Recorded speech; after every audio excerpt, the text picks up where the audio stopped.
सद्गुरु कबीर बीजक विप्रमतिसी भाग 2 श्लोक 6 से 10 तक। अन्यश्च वर्णो ब्राह्मणमिति चेतत् हि ब्राह्मण श्वेतवर्ण श्वेत क्षत्रियो रक्तवर्ण वैश्य पीतवर्ण शूद्र कृष्णवर्ण इति नियमाभावात् इति वचनात् सर्वेषामेव ब्राह्मणादीनां वर्णसंस्करणदर्शनात् तस्माद् वर्णिपि नास्ति।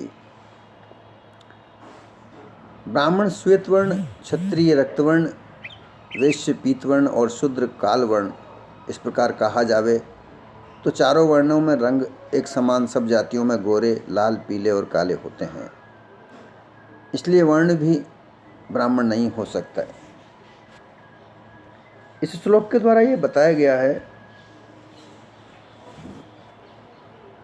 कि अगर ब्राह्मण ये कहता है कि श्वेतवर्ण है और क्षत्रिय रक्तवर्ण है, वैश्य पीतवर्ण है और शूद्र कालक वर्ण है, तो ऐसा भी नहीं है, क्योंकि प्रत्यक्ष में हम लोग देखते हैं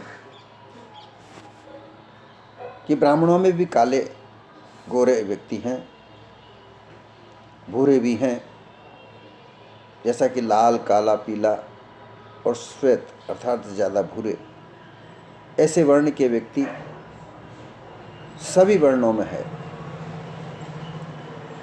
पहली बात तो यह है कि यह वर्ण है ही नहीं, ये वर्ण भी ब्राह्मणों की देन है। जैसा कि पुरुष सूक्त के अनुसार इन्होंने कहा है, यह पुरुष सूक्त ऋग्वेद में पुरुष सूक्त के साथ में है और अथर्ववेद में भी है। इसके द्वारा जो वर्ण बताए गए हैं कि मुख से ब्राह्मण हुआ है, बाहुओं से क्षत्रिय हुए हैं, पेट से वैश्य हुए हैं, शूद्र चरणों से जन्मे हैं, तो यह भी एक काल्पनिक बातें हैं। जैसा कि कहा है कि जो यज्ञ हुआ करता था वह एक बहुत बड़ी सभा होती थी, उस सभा में भी चिंतन हुआ करता था, उस सभा का संचालन करने वाला ब्राह्मण होता था, उसकी रक्षा करने वाले क्षत्रिय होते थे, उस सभा में काम आने वाली सामग्री को एकत्रित करने वाले वैश्य हो गए, सेवा करने वाले जल पिलाना, भोजन बनाना इत्यादि की सेवा करने वाले शूद्र हुए। ये कोई जाति या वर्ण नहीं था, ये केवल एक कल्पना की थी कि उस यज्ञ को करने वाले अपनी अपनी बुद्धि अनुसार जो लोग कार्य करेंगे वो ऐसे कहलाएंगे। परंतु इन ब्राह्मणों ने चालाकी छल कपट से इसको जाति का रूप ही दे दिया, जो कि बिल्कुल असत्य है। ये इनका छल कपट और पाखंड के अलावा कुछ नहीं है। ये जातियां किसी और कहीं से बन के नहीं आई। जैसा कि श्लोक भी कहा जाता है कि जन्मे न जायते शूद्रा संस्कारेण विप्र उच्यते।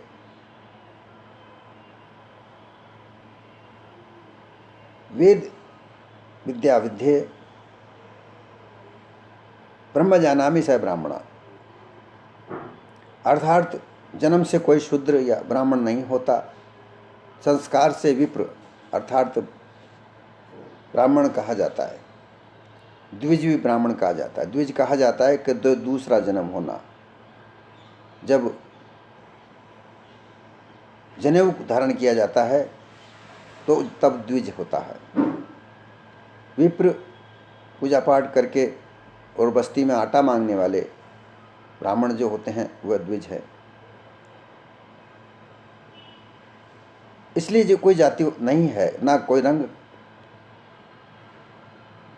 शूद्रों में भी गोरे भी हैं, क्षत्रियों में भी गोरे हैं, काले हैं, और बनिया वाणिज्य जो वणियाँ हैं उनमें भी गोरे और काले, अर्थात चारों वर्णों में गोरे और काले सुंदर व्यक्ति और कुरूप व्यक्ति भी हैं। ब्राह्मणों में भी बहुत सारे क्रूर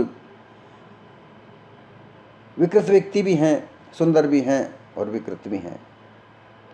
तो ये भी नहीं कहा जा सकता कि ब्राह्मण ही गोरे होंगे, क्षत्रिय ही लाल होंगे। ये बिल्कुल असत्य बात ठहरती है। इसमें एक बात भी ऐसी नहीं है कि यह सत्य हो, इसलिए ये भी नहीं। जैसा ही कहा जाता है कि ब्राह्मण ब्रह्मविद ब्राह्मणो भवति, ब्रह्म को जानने वाले ही ब्राह्मण होते हैं, तो ब्रह्म को जानने वाले शूद्र भी बहुत से हुए, जो ब्राह्मणों से भी ज़्यादा विद्वान पंडित हुए। पांडित्यमिति चेतहि क्षत्रिय वेश शूद्रादो यपि पद पदार्थ वाक्यम प्रमाण विज्ञ बहव संति तस्मा ब्राह्मण पंडित्यापि नपि। अगर पंडित को ब्राह्मण कहा जावे तो क्षत्रिय और वैश्य शूद्र जातियों में बड़े बड़े विद्वान पंडित हुए हैं, जिनकी बड़ी बड़ी सभाओं में बात मंजूर हुई है, स्वीकृत हुई है। अर्थात ऐसे शूद्र हुए हैं विद्वान, जिनके श्लोक, जिनकी ऋचाएँ वेदों में शामिल हैं। आज भी वो वेद के अंदर उनकी ऋचाएँ शामिल हैं और उनके साथ में उनका नाम भी दिया जाता है। वेद अध्ययन करने से पता चलता है कई शूद्र हैं जिनकी श्लोक ऋचाएँ ऋग्वेद में शामिल हैं या अथर्ववेद में शामिल हैं। सभी वेदों में शूद्रों के नाम भी हैं, वैश्यों के नाम भी हैं, क्षत्रियों के नाम भी हैं। ये छल कपट केवल ब्राह्मणों का ही है। इन्होंने जातिवाद का प्रसार खुद आगे रह करके 1600-1700 के बाद में किया है। इसके पहले जाति व्यवस्था कुछ नहीं थी। भारत में 3500 ईसा पूर्व में समतावाद समाज था, जहाँ कोई जातिवाद नहीं था। सब एक दूसरे भाईचारे के हिसाब से रहते थे, जहाँ न ऊंच था न नीच थी। ये ऊंच नीच भेदभाव शूद्र वैश्य ब्राह्मण क्षत्रिय, ये इन्हों का निर्माया हुआ छल है, कपट है। यहाँ एक बात कहना चाहता हूँ कि अगर ये ब्राह्मण छल कपट से रहित होकर अगर मानवतावाद के लिए सोचे तो स्वतः ही सबसे ऊंचा हो जाएगा, क्योंकि जो मानवतावाद के लिए सोचता है वो सर्वथा सर्वोच्च होता है। मानव कल्याण का सोचने वाला व्यक्ति, विचार करने वाला व्यक्ति, परोपकार करने वाला व्यक्ति सर्वोच्च होता है। परंतु ये ब्राह्मण अपने आप को ऊंचा करने के लिए धन और धरती को केवल अपने पास रखना चाहता है। 85% व्यक्तियों को ये शूद्र बताकर उनको रौंदना चाहता है। क्षत्रियों का सहारा लेकर ये राजपाट करना चाहता है, जो 5.5% हैं।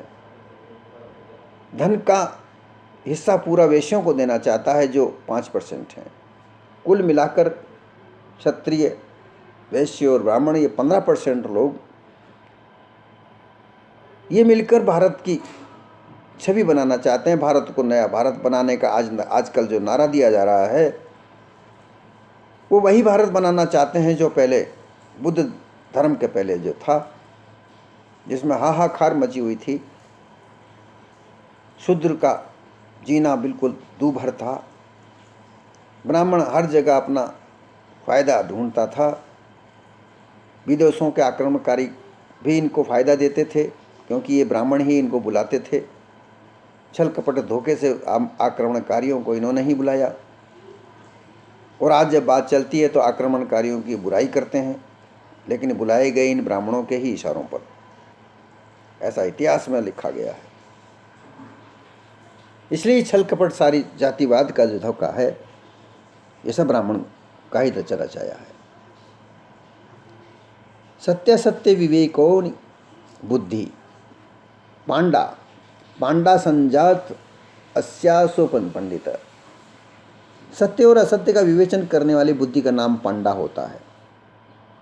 ये सोचने वाली बात है, विचार बिल्कुल ध्यान से सुनने वाली है कि पंडा उसे कहते हैं जो सत्य और असत्य का विवेचन करने वाली विवेक वाली बुद्धि होती है। जो विवेक के द्वारा, विवेक के साथ जो बुद्धि रहती है, उसको पांडा कहते हैं। और वह बुद्धि जिसमें उत्पन्न होए उसी को पंडित कहते हैं। जो पंडा बुद्धि रखने वाले होते हैं उनको पंडित कहा जाता है। और इस प्रकार पंडित भी ब्राह्मण नहीं हो सकता। अब देखो, पंडित महाविद्वान को कहा जाता है। रावण को पंडित कहा जाता था। ज्ञान की 7 भूमिकाओं में से तीसरी भूमिका का ज्ञाता पंडित कहा जाता है, ऐसा गुरु वाशिष्ठी में प्रमाण है। और पंडित ब्राह्मण रावण था, वो महाविद्वान था, उसके पास पांडा बुद्धि थी, जो सत्य और असत्य का विवेचन करता था। विवेक पूर्ण बुद्धि उसके पास थी, जिसे पंडा कहते हैं, और वो महापंडित था। और ये बुद्धि किसी के पास भी हो सकती है, इसमें जाति नहीं है। डॉक्टर भीमराव अंबेडकर जैसे बुद्धिमान व्यक्ति विश्व के 6ठे व्यक्ति माने जाते हैं बुद्धिमान में। इन ब्राह्मणों में एक भी ऐसा व्यक्ति नहीं हो सका जो वेद शास्त्रों का विवेचन करके और ब्राह्मणवाद की पोल खोल सके। इन ब्राह्मणों से महापंडित बहुत से हुए, शूद्रों में हुए। इन ब्राह्मणों में तो एक भी ऐसा विद्वान नहीं हुआ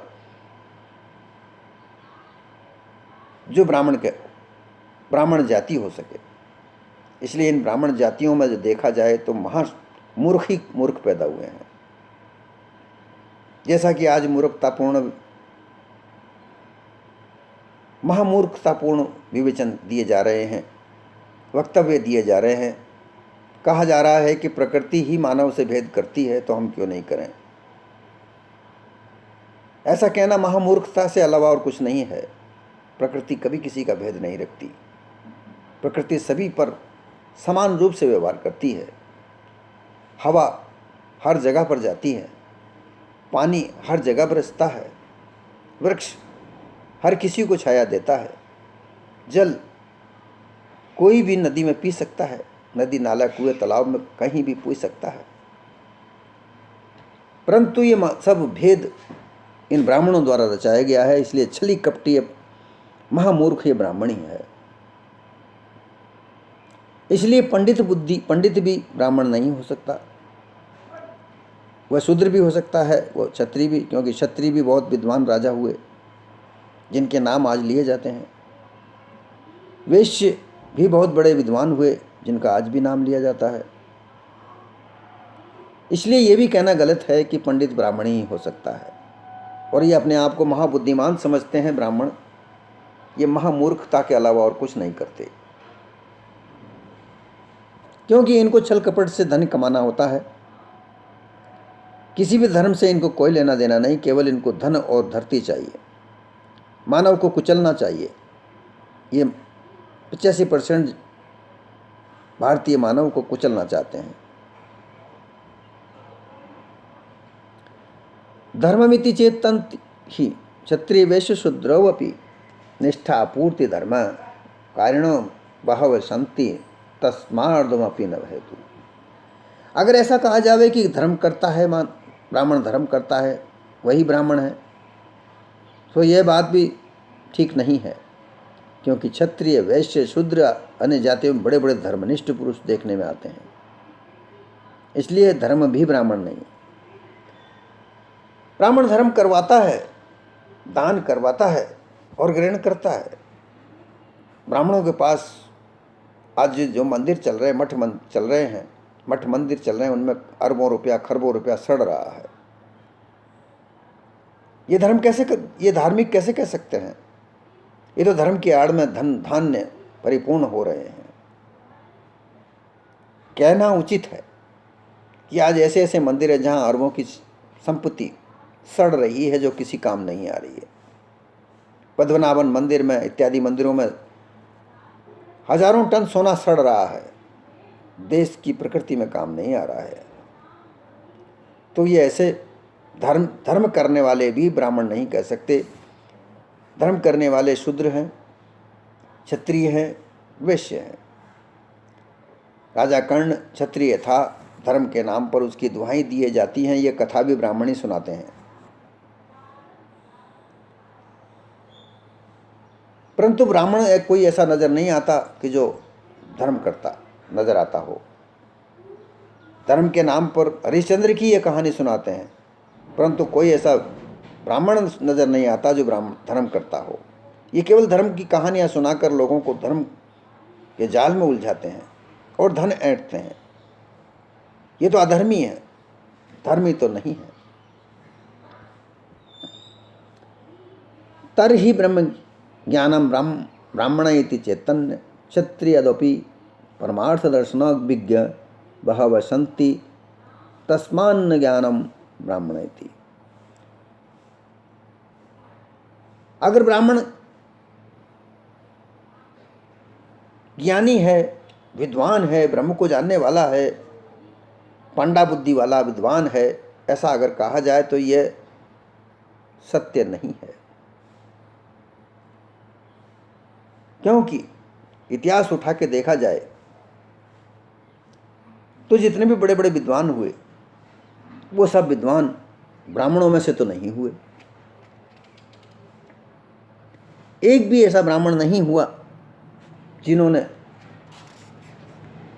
इन महापुरुषों जैसा कार्य किया हो।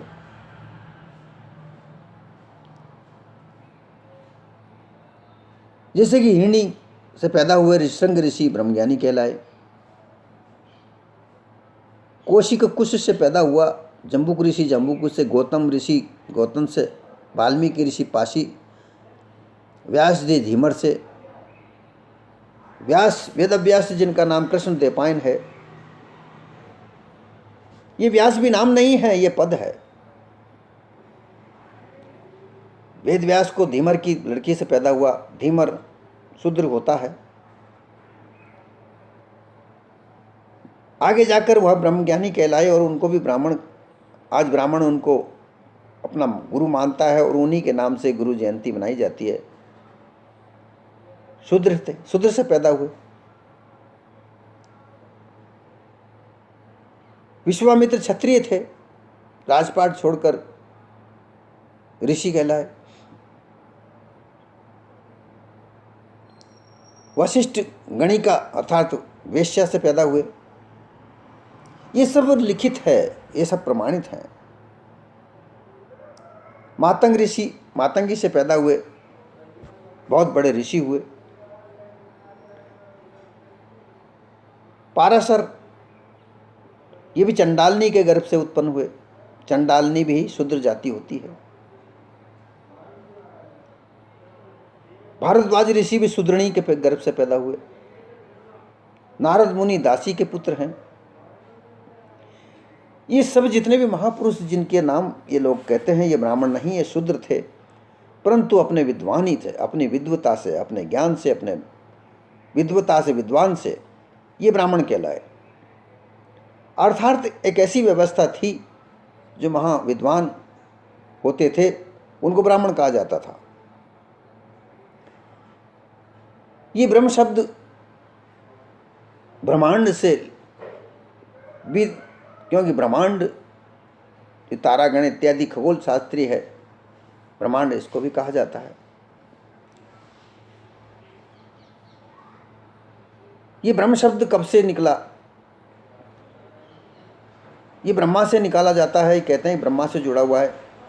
ब्रह्मा कौन था? ये है ब्रह्मा जो यूरेशिया में पैदा हुआ, जो यहूदी धर्म का निर्माता था।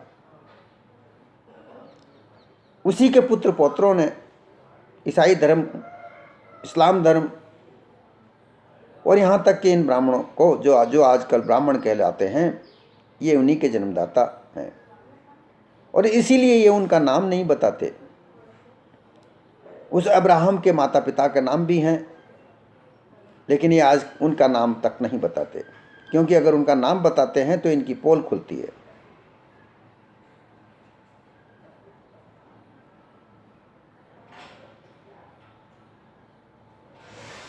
बौद्ध धर्म के पहले ऐसी व्यवस्था थी कि जो विद्वान हुआ करते थे उन्हीं को ब्राह्मण कहा जाता था।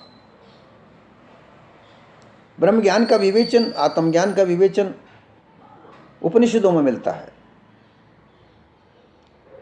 वेदों में कहीं ब्रह्म ज्ञान की बात नहीं है, वहाँ सब कर्मकांड ही है।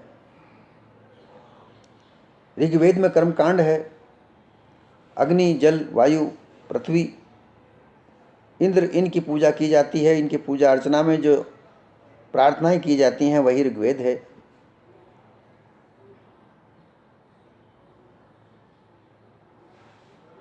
अथर्ववेद में जड़ी बूटियां हैं, यजुर्वेद में टोटके वगैरह मंत्र विद्याएँ हैं, सामवेद में गायन विद्या है। इस प्रकार से विद्याओं के अलग अलग विद्याओं के ज्ञाता ये वेद हैं। इनमें ब्रह्म विद्या नहीं है। ब्रह्म विद्या उपनिषदों में है। 550 ईसा पूर्व 1500 ईसा पूर्व से 550 ईसा पूर्व तक उपनिषद लिखे गए, ये हजारों की तादाद में। उनमें से ये एक वज्र सूची का उपनिषद है जिसका वर्णन यहाँ पर विप्रमतीसी के प्रकरण में किया जा रहा है। परंतु 788 विक्रमी संवत में जब शंकराचार्य पैदा हुए, वो ब्राह्मण थे। उन्होंने केवल 11 उपनिषदों की मान्यता दी और अन्य को मान्यता नहीं देने के कारण बहुत से उपनिषद प्रकाश में नहीं आए, जिनमें एक ये उपनिषद वज्र सूची का उपनिषद है, सरस्वती उपनिषद है, गणेश उपनिषद है।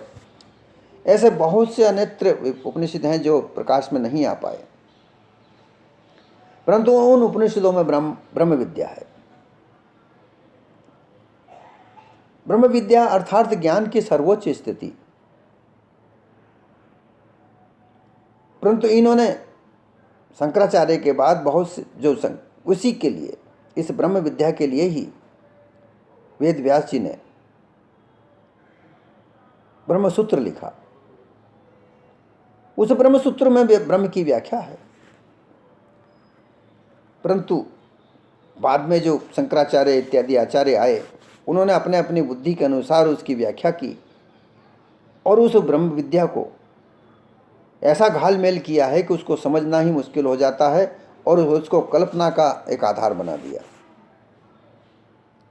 उसकी कल्पना करते करते 5 प्रकार के सिद्धांतों का निर्माण किया, जो आज वेदांत के आधार पर उसकी विवेचना की जाती है। सत्य तो यह है कि ब्रह्म उसको कहते हैं जो ज्ञान की सर्वोच्चता है। इसके अलावा ब्रह्म और कुछ नहीं है।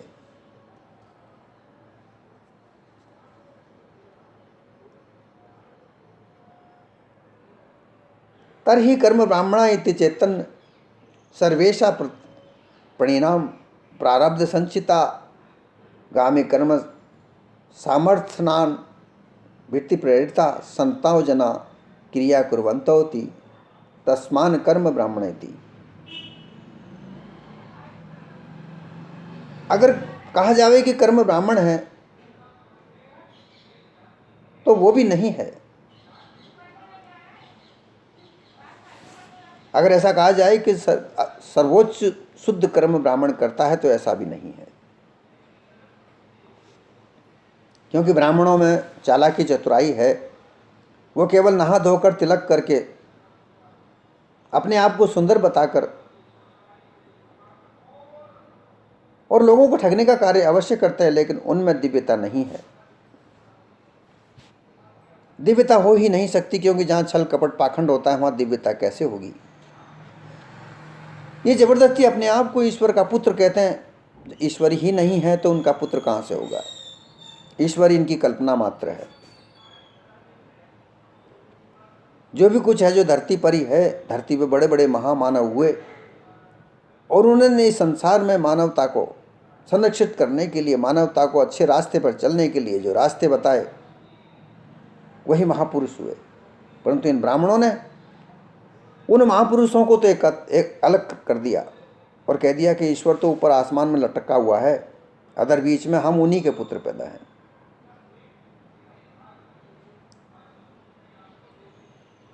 कैसी अमानवीय बात है ये। ब्राह्मण अपनी अमानवीय बात कहकर लोगों को कैसे भ्रमित करता है। ऐसा ब्राह्मण नहीं हो सकता। ब्राह्मण महाविद्वान, कहा जाता है।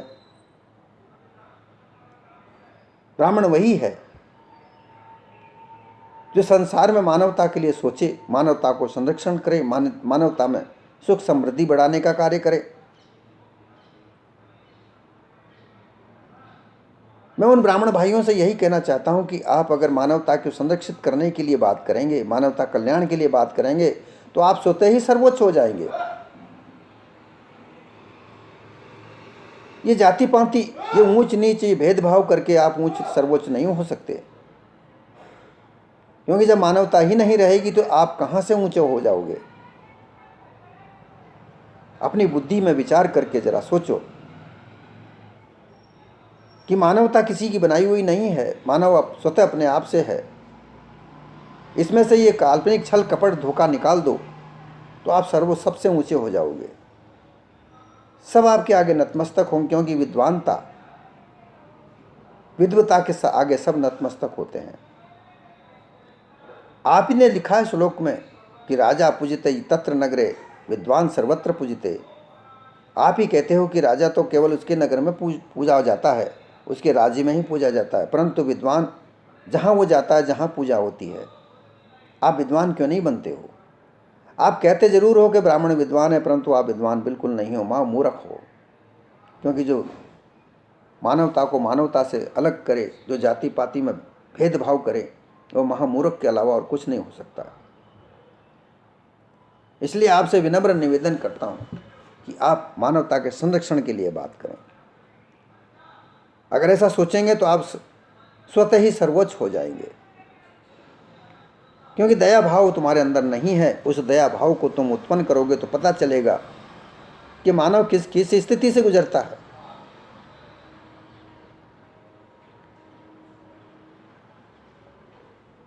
कोरोना काल में जब मंदिर बंद हो गए तो तुम्हारी आमदनी का चारा बंद हो गया, तो तुम हाय हाय मचाकर सरकार को तुमने पत्र लिखकर तुमने मांग की कि हमको तनख्वाह दी जाए, और सरकार ने तुम्हारी बात तुरंत मानकर तुम्हें तनख्वाहें भी दी। परंतु तुमने सोचा है कि उन व्यक्तियों का क्या हुआ जिनके पास में कोई आमदनी का कोई सारा नहीं था, जिनके काम धंधे बंद हो गए थे, जो मजदूरी बंद हो गई थी, वो भूखे मर रहे थे, जिनको एक गिलास पानी कोई ने नहीं पिला पाया। कभी उनके बारे में सोचा है? परंतु ठीक ही कहा है, जो बिना परिश्रम के धन कमाता है उसकी बुद्धि कभी स्थिर नहीं रहती, वो छल कपट पाखंड ही करती है। इसलिए आप इस छल कपट पाखंड से बाहर आकर मानवता के लिए सोचो। आपने ही लिखा है कि दया धर्म का मूल है, आपके शास्त्रों में ही लिखा हुआ है, हमने नहीं लिखा। तो फिर तुम दया क्यों नहीं अपने दिल में पालते हो?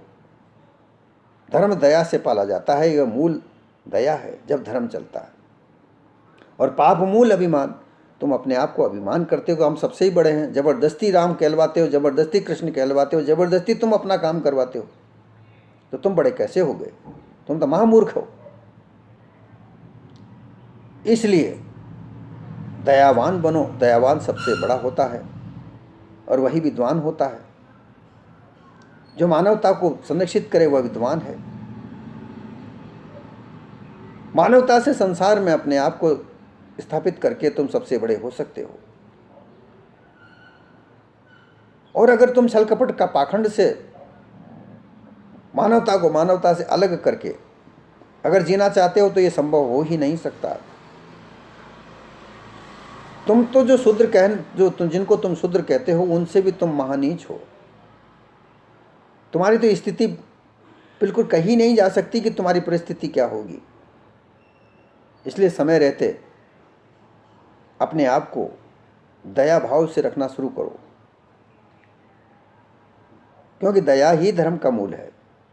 अगर तुम धर्मावलंबी बनना चाहते हो, सबको धर्मावलंबी बनाना चाहते हो, तुम चाहे कोई सा भी धर्म मानो, ये कोई बात नहीं है, परंतु धर्म में दया होनी चाहिए, मानवता का संरक्षण होना चाहिए, क्योंकि धर्म मानवता के संरक्षण के लिए निर्माण किया गया है। क्योंकि जब मानव ही नहीं तो काय का धर्म है? किसके लिए धर्म करोगे? जानवरों के लिए करोगे क्या? विचार करके देखो, विचार करके देखो अपने दिल में कि मानव ही नहीं है तो तुम किसके लिए आडंबर रचोगे? आडंबर खत्म करो।